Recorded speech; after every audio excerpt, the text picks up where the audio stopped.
धरना देने आए, क्या मुद्दा? देखिए, बिजनौर जिले में पिछले 3 महीने के अंदर 25 घटनाएं हुई। मैं एक गांव में मीटिंग करने गया, वहां की महिलाओं ने मुझे बताया कि गुलदार आज भी आता है, और जब हम पुलिस से शिकायत करते हैं, पुलिस कहती है कि यहाँ से आप जगह छोड़ो, कहीं और चले जाओ। शिकायत का निवारण करने की बजाय जनता को ही वहां से जाने के लिए कहना, कहाँ कहाँ से जाएंगे लोग। तो 25 से ज्यादा लोगों की जान गई है। लेकिन बुरा यह है कि अब तक सरकार ने या प्रशासन ने उनकी सुध नहीं ली।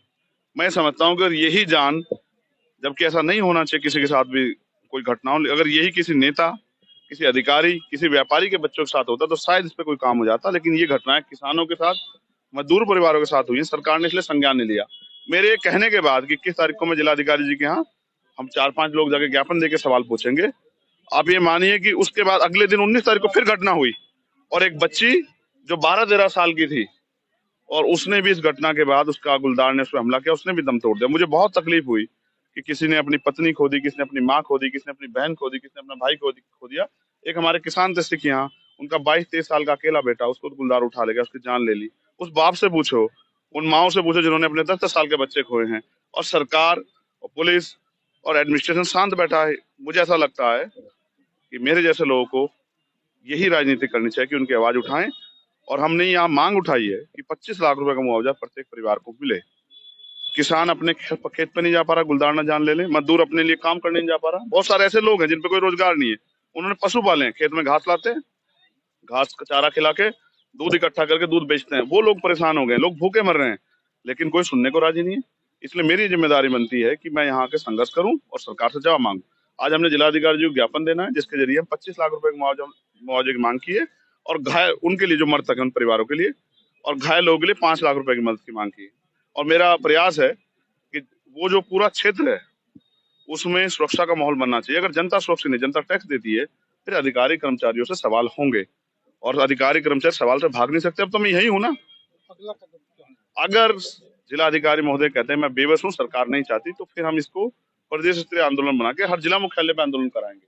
और अगर उससे भी काम नहीं चला तो लखनऊ में जाके विधानसभा घेराव करेंगे। लेकिन हर कीमत पे नगीना बिजनौर के रहने वाले लोगों की जीवन सुरक्षा करना हमारी जिम्मेदारी। इस लड़ाई को हम लड़ेंगे। 2024 के लिए क्या तैयारी है आपकी?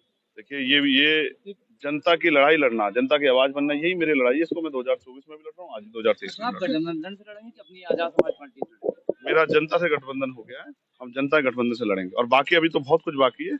आने वाले दिनों में आपको बहुत कुछ जानने का मौका मिलेगा। नगीना कंफर्म क्या? यस, नगीना लड़ेंगे। अच्छा, अगला एक छोटा मुद्दा ये है कि जैसे लोकसभा में इस समय बवाल चल रहा है कि मुख्यमंत्री को लेकर विपक्ष को गठबंधन बाहर कर दिया गया संसद से, और उधर बीजेपी वाले ये आरोप लगा रहे हैं कि साहब उपराष्ट्रपति का जो सम्मान हुआ है, बेइज्जती हुई है, तो इसे आप किस रूप में? 2 चीजें हैं। पहला, जो सांसदों को बर्खास्त किया गया, उसमें मैंने अपनी बात रख के कहा है कि ऐसा समय जो तानाशाही का दौर आ गया, सरकार विपक्ष विहीन लोकतंत्र की कल्पना कर रही है, संसद की कल्पना कर रही है। ये लोकतंत्र की हत्या है। इसलिए मैंने कहा कि सभी सांसद 1989 की तरह इस्तीफा दे दें और सड़कों पर जनता की अदालत में चलें, और हम उनके साथ हैं सड़कों पे, जिससे कि सरकार की तानाशाही को रोका जाए। दूसरी बात, मैं उपराष्ट्रपति जी का बहुत सम्मान करता हूँ, लेकिन मैं याद दिलाना चाहता हूँ, मैं उनके, अगर उनका अपमान है तो मैं इससे बहुत आहत हूँ। लेकिन जब हमारी पहलवान बेटियों का अपमान हुआ, जब हमारी पहलवान बेटियों को घसीटा गया, तब भी सब यहीं थे। और जब 700 किसानों की जान गई, तब भी यहीं थे। जब प्रधानमंत्री एक शब्द नहीं बोल पा रहे थे, जब चुनाव आया तो हाथ जोड़ने पड़े। लेकिन पहलवान बेटे जिन्होंने देश का गौरव बढ़ाया था, वो भी शायद इसी समाज से बिलोंग करती थी।